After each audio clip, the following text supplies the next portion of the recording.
சூட்சும உலகத்தை பற்றிய அனுபவம் என்ற தலைப்பில் மோகினி தீதியின் குளோபல் 10க்கான வகுப்பு இது.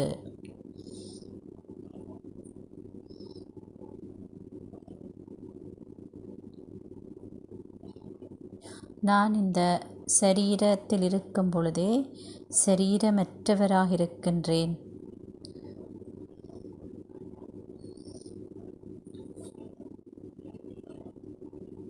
நான் எவ்வளவுக்கு இந்த உடலுக்கு அப்பாலே செல்கின்றேனோ, அதாவது இந்த பஞ்ச தத்துவங்களுக்கு அப்பாலும்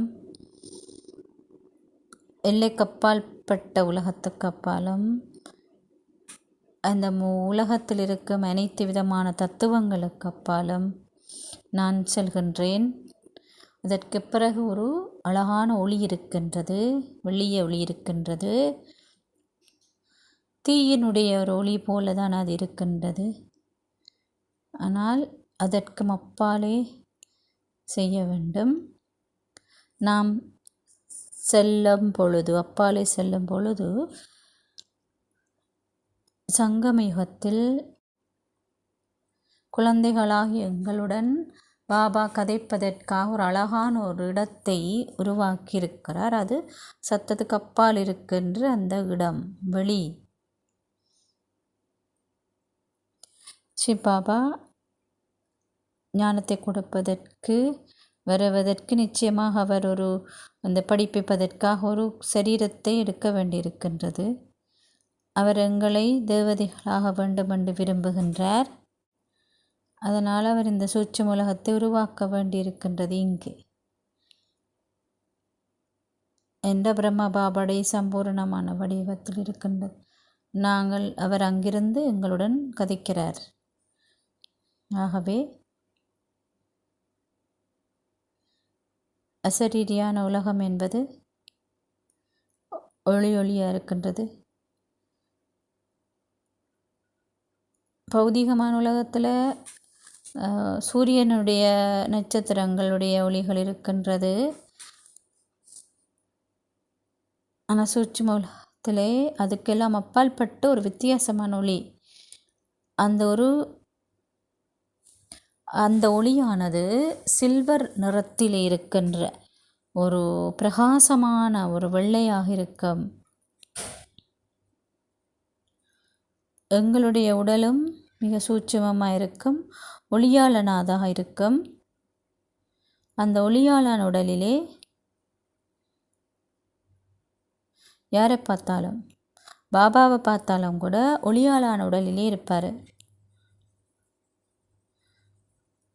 மௌனம் முழுமாக இருக்கும், சத்தம் இருக்காது. அந்த வகையில் தான் நாங்கள் கதைப்போம். நாங்கள் சரீரத்தை கொண்டிருந்தால் தான் சத்தம் வருகின்றது, அங்கே சரீரம் இல்லை.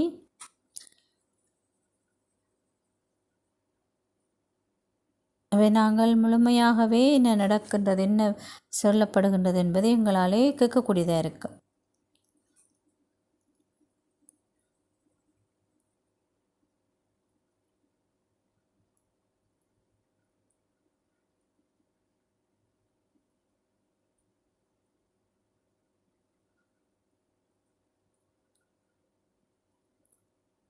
நான் யாரை பார்த்தாலும் பாபாவை கூட ஒளியான உடம்பையாக பார்க்குறேன்.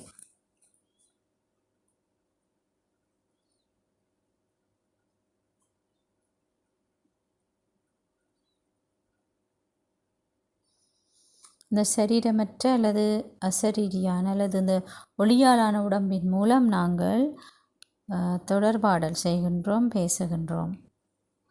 எங்களுக்கு சத்தம் இல்லைத்தானே, அதனால் ஆனால் எங்களால் கதைக்கக்கூடியதாக இருக்குது.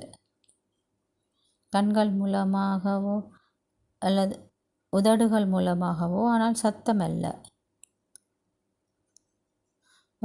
இதனால் ஒருவரால் அந்த ஒளி உடலை அனுபவம் செய்ய முடியும். அதே நேரம் சத்தம் இல்லாமல் தொடர்பாடலையும் ஏற்படுத்த முடியும். இதைத்தான் நாம் தேவதை உலகம் என்று சொல்கின்றோம். தேவதைகள் எப்பொழுதும் ஒளி புகக்கூடியதாகவும் ஒளியானதவர்களாகவும் இருப்பார்கள். அவை எங்களாலே இதனை அனுபவம் செய்ய முடியும்.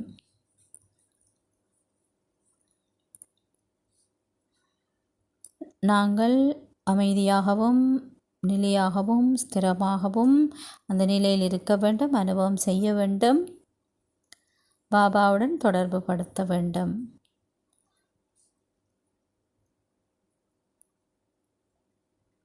நீங்கள் அந்த பிரசன்னத்தை உணர்வீர்கள், தேவதையாக இருப்பதை உணர்வீர்கள்.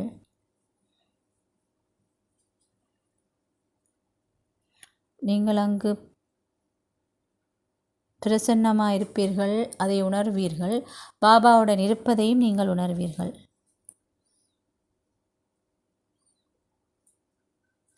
ஆழமான மௌனத்துடன் அவருடன் பேசுவதையும் உணர்வீர்கள்.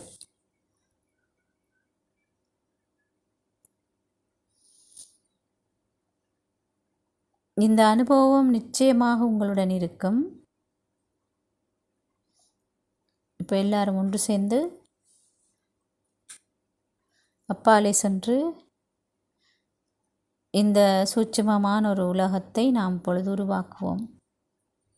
எங்களுடைய தேவதை வடிவத்தையும் உருவாக்குவோம். ஓம் சாந்தி.